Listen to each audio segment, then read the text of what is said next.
Yes, nikianza na gazeti la Mwanaspoti, habari kubwa kurasa mbele inasema Fadlu ageuka mbogo Simba, acharukia mastaa, aitaja RS Berkane. Je, ni kipi ambacho mastaa ama wachezaji wa Simba wamemkera kocha Fadlu Davids mpaka ageuke mbogo? Nenda kasome kurasa wa pili. Lakini pia ameitaja RS Berkane, timu ambayo anakwenda kukutana nayo Mei 17, 2025, nikimaanisha Jumamosi ya wiki hii pale nchini Morocco, ambapo Simba Sports Club atakuwa kikipiga dhidi ya RS Berkane ambaye ni mwenyeji wake, mechi ya kwanza ya mkondo wa finali kabla ya kurudiana raundi ya pili pale Mei 25 katika dimba la Benjamin Mkapa. Kasome kwa kina zaidi kurasa wa pili ujue kwa nini kocha Fadlu Davids amekasirika. Lakini pia Young Africans arusha kete kocha Al Ahly Marcel Kola ambaye ameachana na klabu ya Al Ahly mara baada ya kuifundisha kwa muda mrefu kwa mafanikio makubwa, lakini baada ya Al Ahly kutolewa katika hatua ya nusu finali wakaona haina haja ya kuendelea naye kwa sababu malengo yao yamekatika kati. Wanasema ni mtu sana anajua fundi. Kasome kurasa wa 3 ni kwa namna gani Young Africans wamejipanga kumleta kocha Marcel Kola, kocha wa viwango vya juu kweli katika soka la Afrika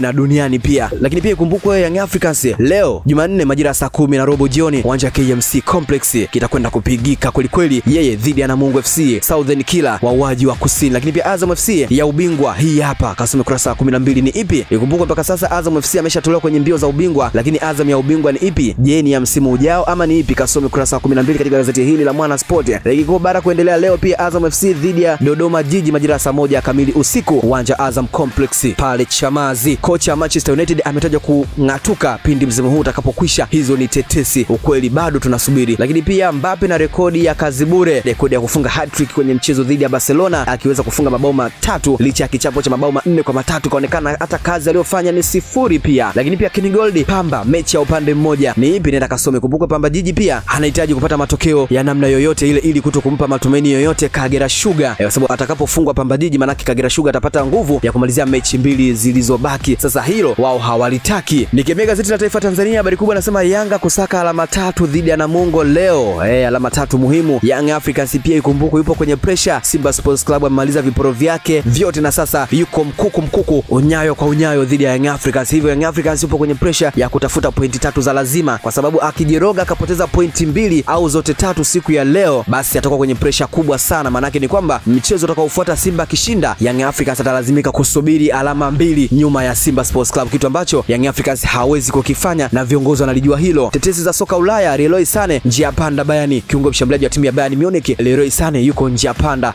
namna hiyo. Lakini pia Simba Sports Club huyo Morocco kufuata RS Berkane, ikumbukwe ratiba imeweza kutolewa leo kwamba Simba majira saa 3 usiku ndipo ataondoka hapa kuifuata RS Berkane nchini Morocco. Mambo yako kwenda namna hiyo. Nikianza na gazeti la Habari Leo, Yanga na Namungo hesabu tofauti ni zipi? Nenda kasome. Namungo wanapigana wasikae katika nafasi hatarishi za kucheza playoff ama namna gani. Lakini pia Young Africans anahitaji pointi 3 za lazima ili kuweza ku maintain pressure anayoipata kutoka kwa Simba Sports Club. Lakini pia Prisons yafufua matumaini ya kubaki ligi kuu, na hii ni mara baada ya kuichabanga Coastal Union mabao 2-1 hapo jana katika uwanja wa kumbukumbu ya Sokoine pale jijini Mbeya. Simba Sports Club yaifuata Berkane. Lakini pia Joshua Mutale ataja siri ya kurejesha makali yake msimu huu kipindi hiki cha mwisho ni ipi? Nenda kasome kwa kina kweli katika magazeti haya ambayo nimekusomea siku hii ya leo. Langu jina ni Hamza Saifu, Instagram @Haseche. Usisahau kusubscribe, kulike, kushare na comment wewe kwanza kupata taarifa hizi pindi ambapo zinakuwa zimejitokeza.